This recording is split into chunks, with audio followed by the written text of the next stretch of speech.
Agora a gente fala sobre reforma trabalhista. Ela foi sancionada em julho, né? Junho ou julho, se eu não me engano, deixa eu ver aqui, julho. Mas vai entrar em vigor agora no sábado, dia 11. Só que as mudanças estão gerando muitas dúvidas nos trabalhadores. A gente vai esclarecer aqui no Revista de hoje.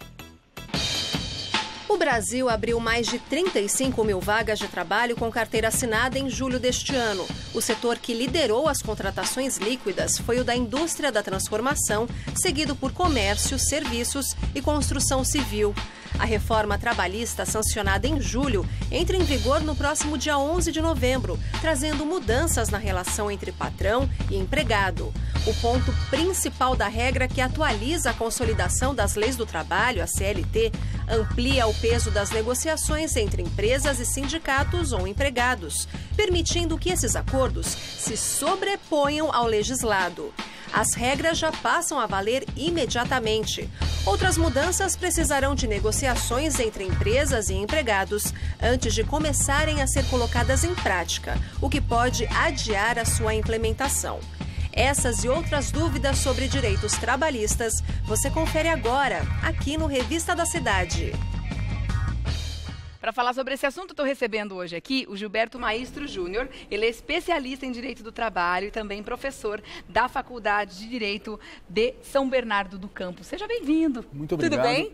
Sempre um prazer atender ao seu convite. Bem-vindo mais uma vez. Vamos falar sobre essa reforma, porque muita polêmica foi gerada até então, né? Muita gente não entendeu certos pontos da reforma, justamente por achar que muitos trabalhadores iriam perder certos direitos, né? Mas ao longo do tempo, algumas questões foram sendo esclarecidas. Eu queria a sua opinião, antes de mais nada, se você concorda que a lei de 1943 já estava ultrapassada em determinados pontos e que precisava de uma atualização ou não.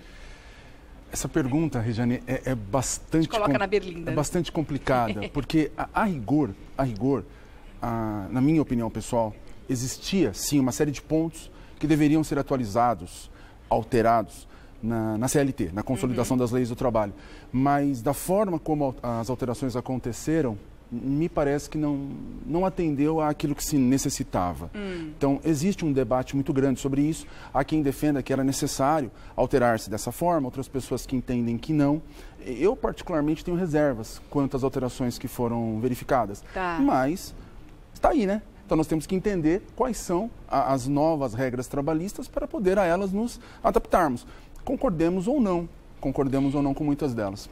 A gente sabe que são mais de 100 pontos, né, que foram alterados, 114, se eu não me engano. Claro que é uma quantidade muito grande, não vai dar tempo da gente falar de todos. Então, eu gostaria de focar nos mais polêmicos e nos que atendem ao maior número de pessoas. Sim. Porque muitos deles são comuns a muitos trabalhadores, né?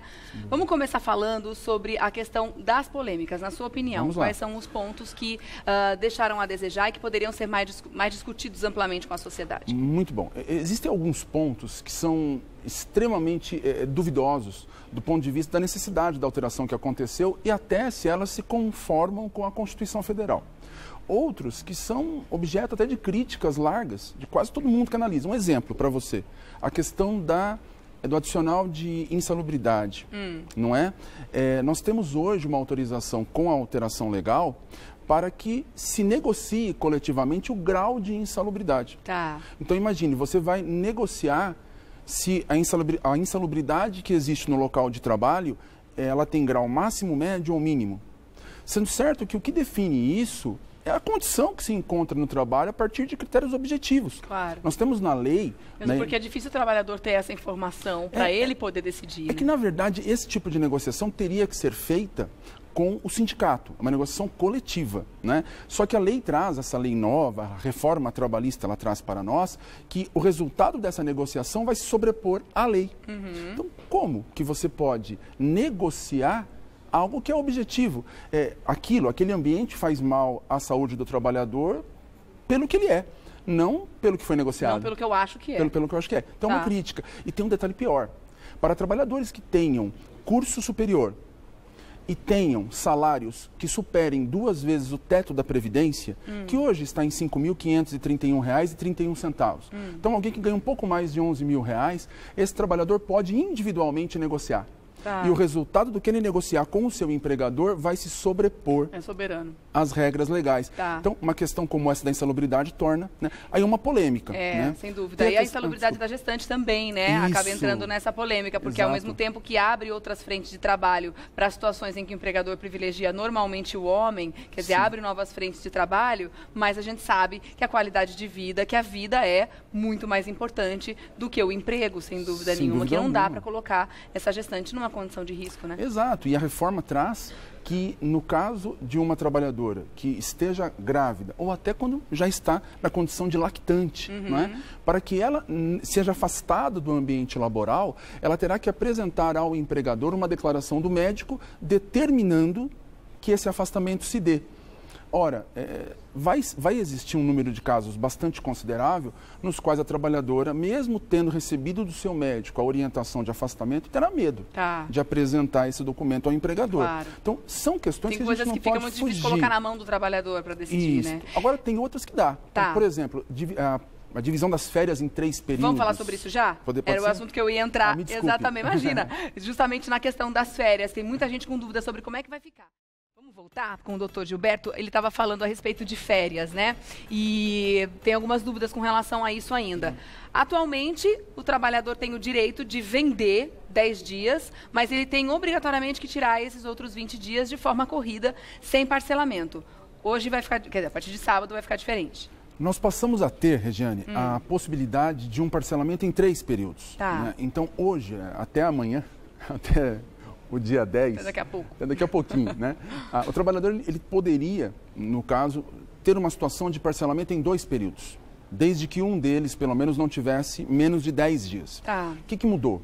A partir de agora, desde que o empregado, o trabalhador, concorde, o parcelamento das férias pode se dar em 3 vezes. Então, a partir do dia 11, o parcelamento das férias de 2 passa para 3 períodos. Mas tem um período mínimo... período mínimo de 14 dias. Então, esses 3 períodos têm 2 características básicas.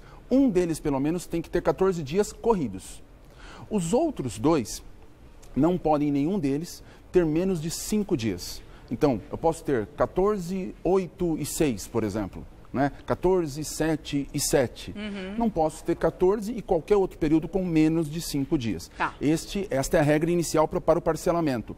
Segunda regra, que mudou também. Não pode haver concessão de férias, início das férias, com menos de 2 dias de antecedência a feriado e dia de descanso semanal remunerado. Para quê? Para não rolar aquela emendinha. Exatamente. Nesse o período ponto, de férias fica maior, né? Exatamente. Nesse ponto é interessante. Esse parcelamento tem um lado meio ruim também. Mas, no geral, não dá para negar que algum aspecto positivo a gente pode extrair dessa alteração. Tem lado bom e lado ruim. Né? Agora, essa venda dos 10 dias continua? Sim, é possível. É possível continuar, né? Bom, tem uma questão que eu achei muito positiva, e mais parece que ainda está passível de mudança, pode ser que seja alterado, que é o fim da contribuição sindical. Afinal de contas, o trabalhador ser obrigado a dar um dia de trabalho para o sindicato, na minha opinião, é um absurdo completo, porque ele pode simplesmente julgar que aquele sindicato não o representa, não faz nada em seu benefício. Isso pode ser alterado ainda, né? Porque está tendo muita chiadeira, aliás, pode ser que tenha chiadeira amanhã. Tem manifestação aí começando a ser articulada aqui em São Paulo, então já vamos ficar aí prestando atenção quais são os pontos onde a cidade pode parar, né? É interessante, a sua pergunta é muito interessante. Eu sempre fui um defensor ferrenho de que o imposto sindical, a contribuição sindical obrigatória, ela realmente não deveria ser mantida. Tem que ser facultativo. Tem que ser facultativo, como agora com a reforma passa a ser. Então, a partir do ano que vem, uma pergunta objetiva que eu tenho ouvido muito de clientes, né, e de alunos também. Note bem, a partir do ano que vem é facultativo. Não se pode impor mais esse desconto de um dia de salário no mês de março, né? Isso acabou. Todavia, tem um probleminha reflexo. Qual? Que é o seguinte, e o sistema sindical, como que fica? Porque nós temos que lembrar que o sindicato é o representante coletivo dos trabalhadores. E mais, a reforma ela trouxe para nós, né, uma situação na qual haverá prevalência do negociado sobre o legislado. Quem é que negocia coletivamente? O sindicato. É o sindicato que negocia. Se o sindicato não tiver condições para fim de arcar com os custos necessários a esse procedimento de negociação, fatalmente será prejudicado o resultado desse processo. E quem sofrerá o prejuízo no final da linha são os trabalhadores. Então, teria que se encontrar um meio termo. A minha grande crítica aqui não é bem a supressão da contribuição obrigatória, é a inexistência de uma reforma sindical anterior. Por exemplo, você não gostaria de escolher o seu sindicato? Hoje, você não pode. O trabalhador tem o sindicato que o representa.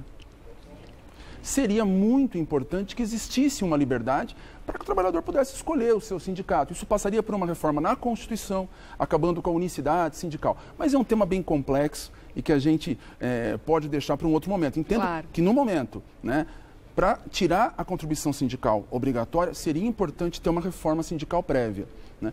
Mas, de um outro lado, você não deixa de ter razão. É meio esquisito você ser obrigado a pagar para um sindicato que você entende que não te representa qualquer quantia. Exatamente. Né? Bom, vamos falar da flexibilidade da jornada diária, que a partir de agora começa a ter outros moldes também, depois do recadinho que eu vou dar. Okay. Tá bom? Falando sobre flexibilidade da jornada diária. Isso. Na prática, como é que isso vai se aplicar? Regiane, aqui as alterações foram bastante interessantes. Né? Primeiro ponto, tem se falado muito de que agora é possível trabalhar 10 horas por dia, me desculpe. Isso sempre aconteceu. Né? Isso não houve, nesse ponto não houve alteração. A nossa jornada máxima é de 8 horas, mas é possível haver a prorrogação por mais 2. Só que essas 2 horas a mais já são horas extras. Tem que ser pagas com o acréscimo. O que veio de, conjunto de grandes mudanças sobre a jornada? A primeira delas é a questão do banco de horas. O que é o banco de horas? É você poder trabalhar mais um dia do que as 8, por exemplo, e descontar no outro. Então, o que você trabalhou a mais num dia, ao invés de você receber como horas extras, você vai receber de volta com liberações.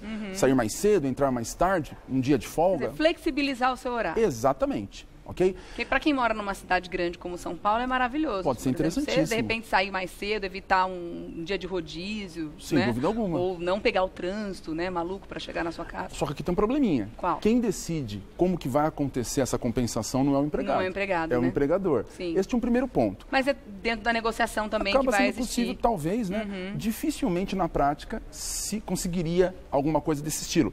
Mas não é impossível. O grande X da questão, né, das mudanças sobre o banco de horas é o seguinte. No Brasil hoje, entende-se que banco de horas, né, pode existir para compensação em até 1 ano. Então vamos lá.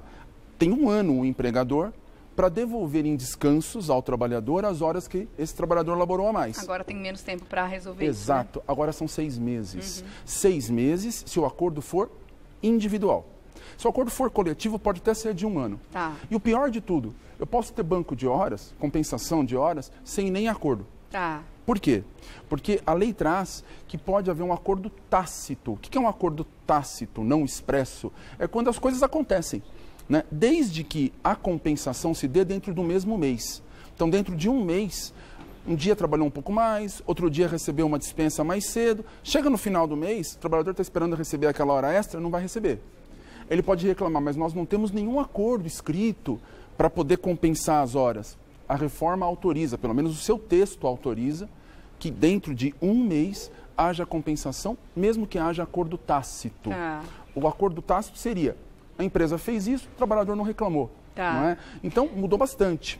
Além disso, tem agora a possibilidade bem estendida de estabelecimento de jornada 12 por 36.